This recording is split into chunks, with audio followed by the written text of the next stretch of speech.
Hey everybody! We are here to talk about the beginning of our crochet project. So you've picked out a pattern, you've decided you wanted to learn how to crochet. Those are awesome first steps.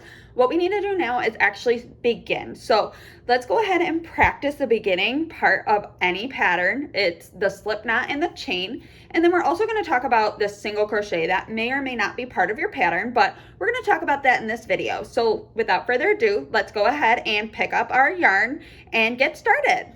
All right, so for this video, I have a 4-weight yarn, and I am also using a 5.5 millimeter hook.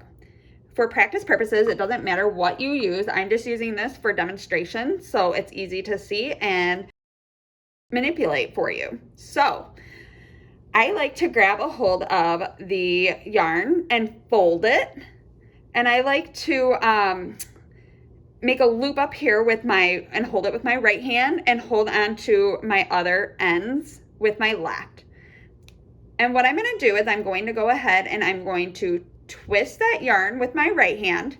I'm putting my pointer and my thumb through that loop that I just created, and I'm going to reach forward and grab the tail, the end of the yarn that I'm holding in my left hand that is not connected to the rest of my yarns. And I'm gonna just actually take that and pull it up through. I'm still holding onto the tail with my left hand, but I'm pulling part of that yarn through that loop that I had created, and I'm making a slip knot. We're gonna go ahead and try that one more time. How you undo this slip knot is you just go ahead and pull the tail of the yarn, the part that's not connected to the ball of yarn, and you're pulling that back through, and it all comes undone. So again, a slip knot one more time. We're gonna go ahead and fold our yarn. I've got this loop that I have in my right hand. I'm twisting it, and I'm taking my pointer and my thumb, and I'm going to go ahead and grab this top part of my yarn, the one that's not connected to the ball of yarn, and I'm pulling that through and kind of pulling it a little snug. So this allows us to change the size of that loop very easily, which is going to come in handy for our next step. So we're going to go ahead and pick up our hook, and we're going to put it into our loop, and we're going to go ahead and pull that yarn, that tail of our yarn, to make it snug against our hook. You don't want to make it too snug because you're going to want to be able to work your yarn into that loop. You'll see what I mean in this next step here. For this next step, what we're going to do is we're going to yarn over. That's what it's called when you wrap the yarn around your hook. And you're going to grab that yarn with your hook and pull it down through your loop that you had created, your slip knot that you created. And you're going to just continue to do that. So you're yarning over and you're pulling it through that loop. If you can see here how it goes straight through, and you just keep going until you reach the desired amount of chains that you want. So right now I've made 1, 2, 3, 4, 5, and 6. If you can see, I'm counting the little bumps that are created in each of this chain. So 1, 2, 3, 4, 5, and 6. I'm gonna go ahead and make a chain of 10. So I've got 6, 7, wrap around and pull down through, 8, wrap around and pull through that loop, 9, wrap around and pull through that loop again, 10. So I have 10 chains in my chain that I had just created. Now what I'm going to go ahead and do is I'm going to create 5 more. So I've made 10 here. Let's go ahead and review one more time here. We're wrapping around our hook and we're pulling down through the chain.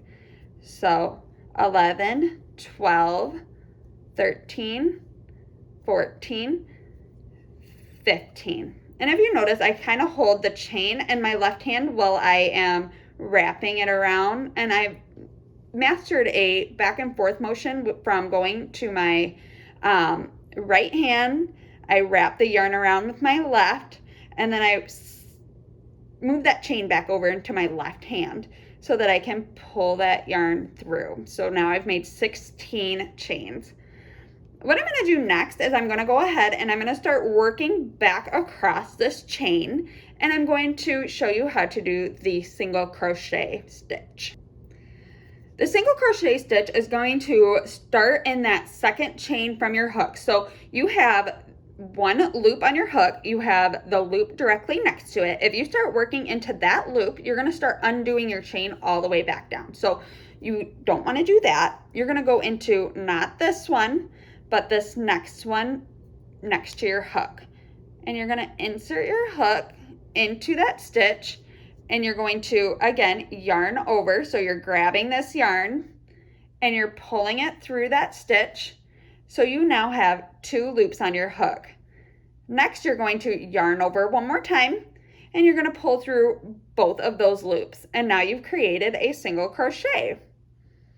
So we're going to try that again. So you're inserting into that very next stitch. So you've already worked a stitch into this chain. You're going into this very next chain. So you're inserting your hook, you're grabbing this yarn, and you're pulling it through this first loop that's right here, this first chain that you had just went into. You have 2 loops on your hook, you're yarning over one more time, and you're going to pull through both of those loops now. So you've created 2 single crochets. We're going to go ahead and keep working across, and I would like to let you know that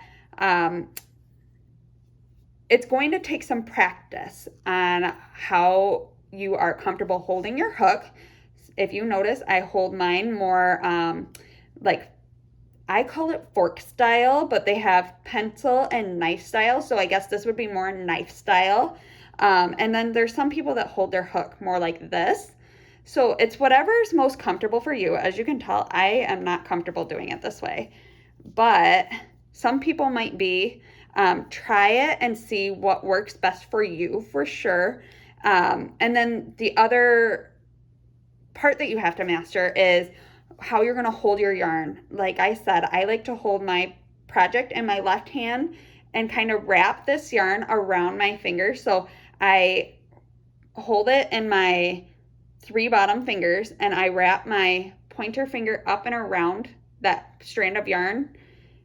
And that's how I hold my yarn so that I can manipulate it for creating my stitches. So it's going to be definitely something that you need to practice, but it's also going to be whatever feels most comfortable for you, because what feels comfortable for you might not be the way that I hold it either.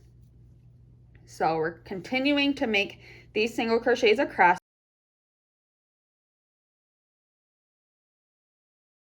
Remember, you're inserting your hook, you're drawing up a loop, so you've got 2 loops on your hook, yarning over one more time and pulling through. So you've created another single crochet. And once we make it to the very end, so we have 15, and then this last one is number 16. Don't forget to get into that last stitch right here, and you're yarning over, pulling through. You've got 2 on your hook, yarning over and pulling through 2. So now you've made it to the end of your row. What you're going to do is you're going to go ahead and you're going to chain 1, and that makes it the same height as your single crochet. So when you start working single crochets back across the row, it'll be the same height. So we've made it. So you have chained 1, you've turned your work, and now you're thinking, what's next? So we're going to actually continue single crocheting across this row one more time. And what we're going to do is we're going to go ahead and we're going to single crochet into this very first stitch. So it's your last stitch from your last row, but it's going to be the first stitch in this row. You're inserting your hook and you're actually going to go through both of these. I'm not sure if you can see it here. You should be able to, but there's V's that are created at the top of this piece. You're going to, let's spin our work back around. You're going to go ahead and you're going to go through both of those.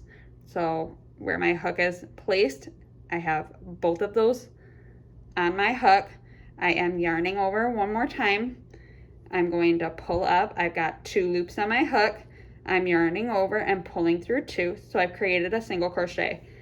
You can kind of see fairly well that hole that we're going to go straight through for the next stitch.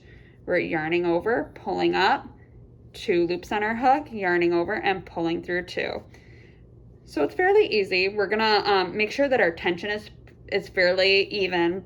I know that as beginners, our tension does fluctuate, but as you practice and you continue to grow as a crocheter, you're going to be able to adjust your tension, and you just want to make sure that it's easy to glide that hook in your stitches. So don't work them too tight.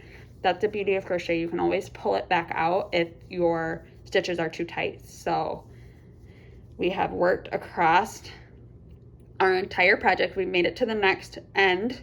So I have my last 2 stitches that I need to create. I'm inserting my hook, drawing up a loop, yarning over and pulling through both of those loops.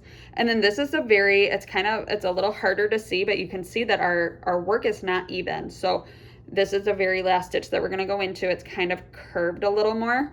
We're going to insert our hook, and remember to go through both of those spots there. So it's your entire single crochet from the previous row, and you're drawing up a loop. You've got 2 loops on your hook, yarning over, and you're pulling through 2.